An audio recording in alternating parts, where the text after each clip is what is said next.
할렐루야. 2020년 4월 30일 목요일 신성의 아침입니다. 오늘도 주님의 평강이 여러분과 함께 하시길 주의 이름으로 축원합니다. 오늘 찬송은 563장입니다. 예수 사랑하심을 제가 가사 불러드릴게요. 예수 사랑하심을 성경에서 배웠네. 우리들은 약하나 예수 권세 많도다. 날 사랑하심 날 사랑하심 날 사랑하심 성경에 쓰였네. 2절 나를 사랑하시고 나의 죄를 다시서 하늘문을 여시고 들어가게 하시네. 3절 내가 연약할수록 더욱 귀히 여기사 높은 보좌 위에서 낮은 나를 보시네. 4절 세상 사는 동안에 나와 함께 하시고 세상 떠나가는 날 천국 가게 하소서. 날 사랑하심 날 사랑하심 날 사랑하심 성경에 쓰였네. 아멘. 오늘 우리에게 주시는 하나님의 말씀은 사무엘상 14장 24절부터 30절까지입니다. 함께 보시죠. 이날에 이스라엘 백성들이 피곤하였으니 이는 사울이 백성에게 맹세시켜 경계하여 이르기를 저녁 곧 내가 내 원수에게 보복하는 때까지 아무 음식물이든지 먹는 사람은 저주를 받을지어다 하였습니다. 그러므로 모든 백성이 음식물을 맛보지 못하고 그들이 다 수풀에 들어간 즉 땅에 꿀이 있더라. 백성이 수풀로 들어갈 때에 꿀이 흐르는 것을 보고도 그들이 맹세를 두려워하여 손을 그 입에 대는 자가 없었으나 요나단은 그의 아버지가 백성에게 맹세하여 명령할 때에 듣지 못하였으므로 손에 가진 지팡이 끝을 내밀어 벌집에 꿀을 찍고 그의 손을 돌려 입에 대매 눈이 밝아졌더라. 그때 백성 중 한 사람이 말하여 이르되 당신의 부친이 백성에게 맹세하여 엄히 말씀하시기를 오늘 음식물을 먹는 사람은 저주를 받을지어다 하셨나이다. 그러므로 백성이 피곤하였나이다 하니 요나단이 이르되 내 아버지께서 이 땅을 곤란하게 하셨도다. 보라 내가 이 꿀 조금을 맛보고도 내 눈이 이렇게 밝아졌거든. 하물며 백성이 오늘 그 대적에게서 탈취하여 얻은 것을 임의로 먹었더라면 블레셋 사람을 살육함이 더욱 많지 아니하였겠느냐. 아멘. 오늘 말씀 제목은 우선순위입니다. 우선순위. 1862년 발표된 장편소설이 있었습니다. 바로 빅토르 위고가 쓴 레미제라블입니다. 레미제라블, 장발장으로 우리에게 유명한 소설이죠. 레미제라블은 뜻이 불쌍한 사람들이라는 뜻입니다. 굶주린 조카들을 위해서 빵 한 조각 훔치다 들켜서 19년 동안이나 징역살이를 해야 했던 장발장. 가석방돼서 나오지만 이 전과자라고 하는 오명이 어딜 가든지 따가운 시선을 받게 되고 사회적인 적대감을 이 장발장이 갖게 되지요.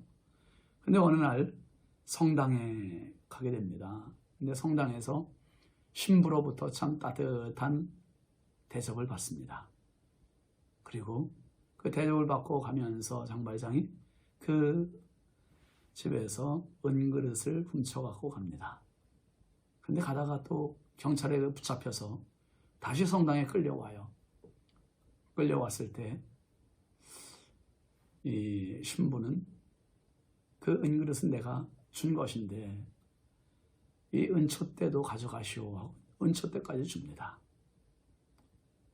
장발장의 입장에서 상상할 수 없는 대접이었습니다.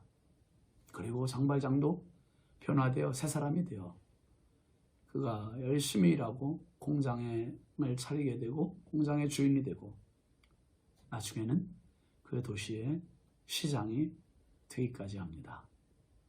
여러분, 사람에게 있어서 가장 큰 문제, 1차적인 본능, 그건 바로 배고픔입니다. 굶주림, 배고픔.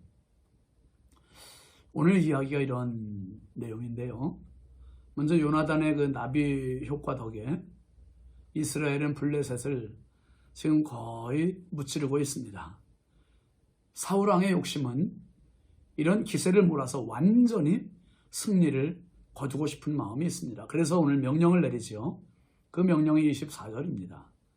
24절 보세요. 이날에 이스라엘 백성들이 피곤하였으니 이는 사울이 백성에게 맹세시켜 경계하여 이르기를 저녁 곧 내가 내 원수에게 보복하는 때까지 아무 음식물이든지 먹는 사람은 저주를 받을지어다 하였습니다. 그러므로 모든 백성의 음식물을 맛보지 못하고 오늘 전쟁에서 승리할 때까지 이 전쟁이 끝날 때까지는 어떤 음식도 먹지 말라는 이 금식령이 내려진 겁니다. 군사들은 그날 전쟁이 끝날 때까지는 꼼짝없이 목말라도 마시지 못하고 배고파도 먹지 못하는 그러한 입장이 되어버리고 말았습니다. 25절 26절 말씀 한번 볼까요? 그들이 다 숲풀에 들어간 즉 땅에 꿀이 있더라. 백성이 숲풀로 들어갈 때에 꿀이 흐르는 것을 보고도 그들이 맹세를 두려워하여 손을 그 입에 대는 자가 없었으나 여러분은 가장 참지 못하는 게 뭡니까? 저는 이 배고픈 걸 참 참지 못해요. 시장길을 참 참지 못해요. 배고프면 집중력이 떨어지고 체력이 고갈되는 느낌이 들어요. 그래서 어떤 일도 이 설교 준비할 때도 그렇고 운동을 할 때도 그렇고 일단 배고프면 아주 집중 면에서 완전히 떨어져 버립니다. 그래서 금강산도 식후경이다 하는 말을 저는 아주 전적으로 동의를 합니다. 물론 마음 먹고 우리가 금식을 할 때는 또 다르죠. 금식할 때야 또 배고파도 표시 내지 않고 금식을 하지만 이 평소에 굶는다는 것, 한 끼니가 좀 늦어진다는 것은 참 많이 힘이 듭니다. 지금 이스라엘 군사들의 입장이 여러분 그 입장입니다. 얼마나 힘들겠습니까? 굶어 지칠 대로 지쳐 있는데 눈앞에 지금 먹을 게 있어요. 먹을 게 그냥 여러분 배고플 때는요.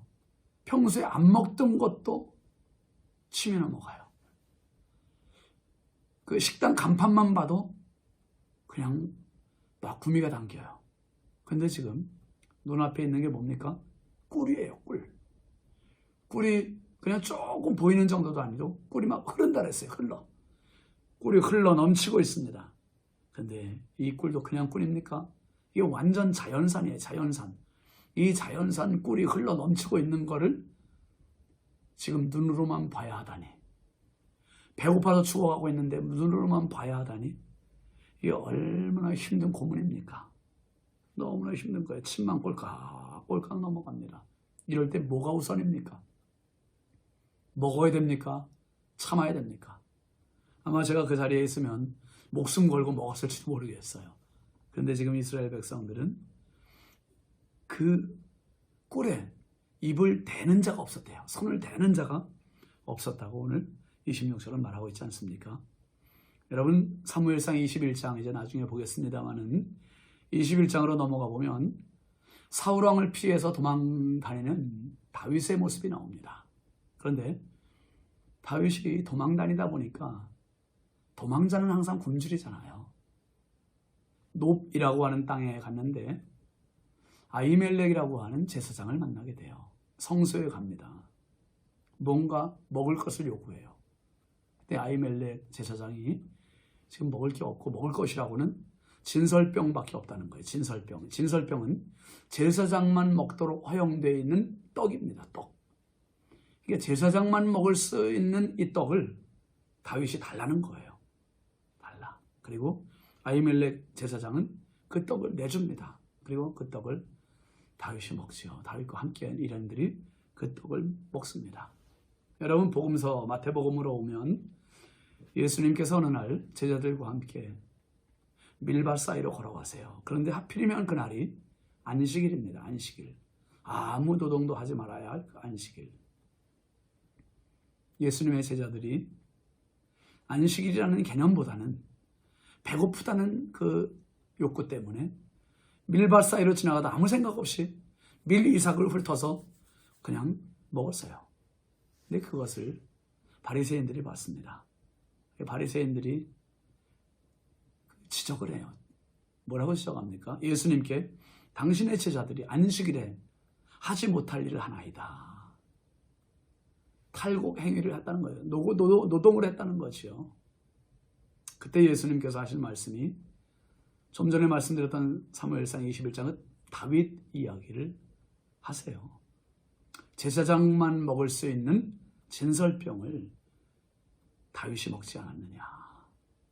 그러면서 예수님 결론으로 마태복음 12장 8절에 그렇게 말씀하시잖아요. 인자는 안식일의 주인이니라. 인자는 안식일의 주인이니라. 무엇이 우선순위인지 분명히 말씀하고 계신 겁니다. 안식일을 위해 사람이 있는 거냐? 사람을 위해 안식일이 있는 거냐? 사람이 우선이라는 말씀입니다. 여러분 오늘 본문 27절부터 30절까지 한번 같이 보시죠. 요나단은 그의 아버지가 백성에게 맹세하여 명령할 때 듣지 못하였으므로 손에 가진 지팡이 끝을 내밀어 벌집에 꿀을 찍고 그의 손을 돌려 입에 대매 눈이 밝아졌더라. 그때의 백성 중 한 사람이 말하여 이르되 당신의 부친이 백성에게 맹세하여 엄히 말씀하시기를 오늘 음식물을 먹는 사람은 저주를 받을지어다 하셨나이다. 그러므로 백성이 피곤하였나이다 하니 요나단이 이르되 내 아버지께서 이 땅을 곤란하게 하셨도다. 보라, 내가 이 꿀 조금을 맛보고도 내 눈이 이렇게 밝아졌거든. 하물며 백성이 오늘 그 대적에게서 탈취하여 얻은 이것을 임의로 먹었더라면 블레셋 사람을 살육함이 더욱 많지 아니하였겠느냐. 요나단은 아버지가 내린 명령을 듣지를 못했어요. 그냥 무심코 먹을 것이 있으니까 그냥 그 꿀을 먹었습니다. 그래서 백성 중에 한 사람이 음식물을 먹으면 저주를 받는다고 왕의 명령을 전달해 줍니다. 아무것도 못 먹은 백성들이 지금 너무 피곤해 지쳐있다는 말도 전하지요. 그러자 요나단이 이 꿀을 조금만 먹어도 이렇게 눈이 밝아졌는데 블레셋 사람들로부터 저렇게 탈취한 음식들을 우리가 먹는다면 얼마나 힘을 내서 블레셋을 완전히 무찌르겠느냐, 그렇게 반문하고 있는 겁니다. 어느 것이 실용적이냐 하는 것을 묻고 있는 거죠. 힘들어도 싸움을 마치기까지 먹지 않고 있다가 마치고 나서 먹는 게 옳은지, 아니면 힘드니까 지금 먹고 힘을 내서 싸워서 끝까지 승리하는 게 옳은지, 지금 요나단은 그 이야기를 하고 있는 겁니다. 여러분, 싸움에서 이기느냐에 초점을 맞추기보다 굶주린 사람들을 배불리게 하는 데 초점을 맞추는 게 요나단의 말입니다. 사울의 생각은 사람 우선이 아니라 일 우선입니다. 일 중심입니다. 일을 위해서는 사람을 혹사시키더라도 참게 해야 된다. 그게 사울의 말이었고 생각입니다. 자신의 성과를 위해서는 어떤 피해도 감수해야 된다는 그러한 사람이 바로 사울이었는 반면에 요나단은 사람부터 살리고 보자는 거예요. 사람 우선이요, 사람 중심입니다. 사랑하시는 성도 여러분, 신앙은 일 중심이 아니라 사람 중심이요, 사람 우선입니다. 예수님은 일을 위해서 오신 것이 아니라 저와 여러분을 살리기 위해서 오신 분입니다. 그래서 낮은 자나 천한 자나 어린 자나 노인이나 병자나 약자나 모두를 가리지 않고 예수님은 만나셨습니다. 아마 예수님께서 일 중심으로 오셨다면 높은 사람들, 권력가들, 그리고 돈 있는 사람들만 만나셨을지 몰라요. 예수님이 정말 만나신 사람들은 없는 사람, 약한 사람, 소외된 사람, 그런 사람들을 만나면서 그들을 살리셨어요. 도우셨어요. 구원하셨고 치료하셨습니다. 사람을 우선하면 사람을 얻어요. 근데 사람을 무시하면, 일을 우선하면 사람을 잃어요. 비본질적인 것 때문에 우리가 교회에서도 살아가면서도 소모전을 벌일 때가 얼마나 많습니까? 본질 우선적으로 가면 승리할 수 있습니다. 본질은 단순합니다. 욕심을 내려놓으면 본질이 보이고요. 사울의 욕심보다 요나단의 생각은 예수님의 마음입니다. 우선순위. 오늘 하루를, 이 4월 하루 한 달을 마무리하면서 오늘 하루 시작하면서 여러분 지금 나름 스케줄을 정하고 계시겠지만 당신이 우선입니다. 사람이 우선입니다. 우선순위 실수하지 마시고 오늘도 정말 사람 중심으로, 하나님 중심으로 가서 오늘도 믿음으로 승리하는 복된 하루가 되시길 바랍니다. 기도합시다. 하나님 아버지 감사합니다. 하루하루 살아가면서 나도 모르게 잘못된 습관이 들어져 있지는 않은지요. 성과 위주, 일 위주로 사람을 도구로, 일을 목적으로 생각하고 살지는 않았는지요. 하나님, 전쟁의 승리를 위해서라면 군사들의 굶주림조차는 조금이라도 무시해도 되고 참아도 된다는 사울의 생각과는 달리 요나단은 먹는 것이 우선이라는 것을 이야기했습니다. 하나님, 사람 우선주의로 갔던 요나단의 생각과 같이 주님 오늘 하루를 살아도 사람들을 소중히 여길 수 있는 저희들 마음 되게 하여 주옵소서. 예수님께서 날 구원하러 오신 것이 나를 소중히 여기시며 나를 우선적으로 생각하신 것임을 깨닫고 하나님 사람 중심, 하나님 중심, 믿음 중심으로 가서 하나님 아버지 정말 하나님께 영광 돌리는 저희들의 삶이 되게 하옵소서. 예수님의 이름으로 축복하며 기도합니다. 아멘. 오늘도 하나님 앞에 가장 소중한 사람은 당신입니다. 오늘도 마음껏 승리하시길 바랍니다. 감사합니다.